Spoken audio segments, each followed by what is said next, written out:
Je vais vous expliquer. Les mâles, donc les garçons qui vont devenir des princes, c'est un œuf qui est, on dit, pas fécondé. C'est un œuf un peu spécial qui va faire toujours un garçon. À quoi vous jouez, Luc Gomel, hein? Alors moi, je joue à faire jouer les enfants. À quoi? Aux fourmis. Donc on leur fait faire le rôle de différentes castes dans la fourmilière, la reine, les ouvrières, les récolteuses, les nourrices. Et on va voir surtout le vol nuptial qu'il ne faut pas que vous ratiez à la fin du jeu. Jouer aux fourmis pour mieux les connaître, c'est l'un des nombreux ateliers proposés aux enfants des écoles vendredi 21 mai pour la deuxième fête de la biodiversité à Montpellier. Universités, associations, organismes de recherche, tous les acteurs de l'étude et la préservation d'espèces souvent menacées se sont mobilisés durant 2 jours sur l'esplanade. Un moment crucial pour la ville qui a invité 900 élèves des écoles.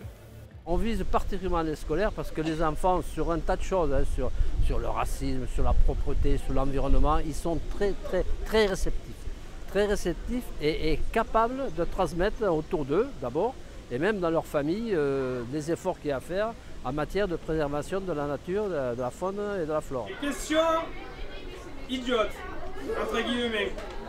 Les cornes de la girafe sont-elles des paratonnerres, vrai ou faux? C'est sûr? Oui, très bonne réponse. Qu'est-ce que c'est la biodiversité? Ah oui, en fait c'est des trucs vivants. Par exemple des hommes, des animaux, et ben après voilà. En fait je sais plus après. La biodiversité c'est tout simplement la survie de la planète hein, avec le développement durable. S'il n'y a pas de développement durable et biodiversité ou inversement, nous allons droit au mur, progressivement tout simplement droit à la famine. Tu vas fabriquer un cocon, mais tu vas te transformer en quoi? En papillon ou en fourmi? Moi. Papillon? Au fond. Papillon, c'est sûr? Vous allez chez vous choisir une de vos peluches. Oui.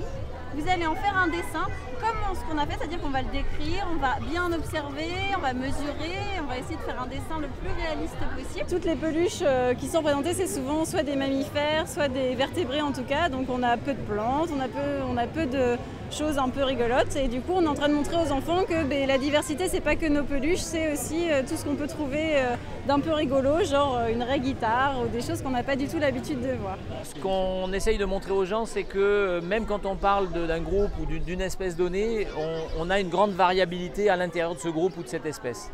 Donc c'est pour faire toucher du doigt à la fois le fait que dans un milieu donné, il peut y avoir une grande richesse d'espèces et à l'intérieur d'une même espèce, qu'on peut avoir parfois des individus assez différents. En vrai, les princes et les princesses se font des câlins, d'accord? Donc là, on n'est pas en vrai.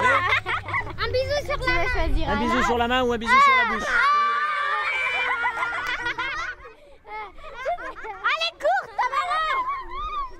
Je pense que je ne me serais pas lancée dans ça toute seule à le faire en classe. Voilà.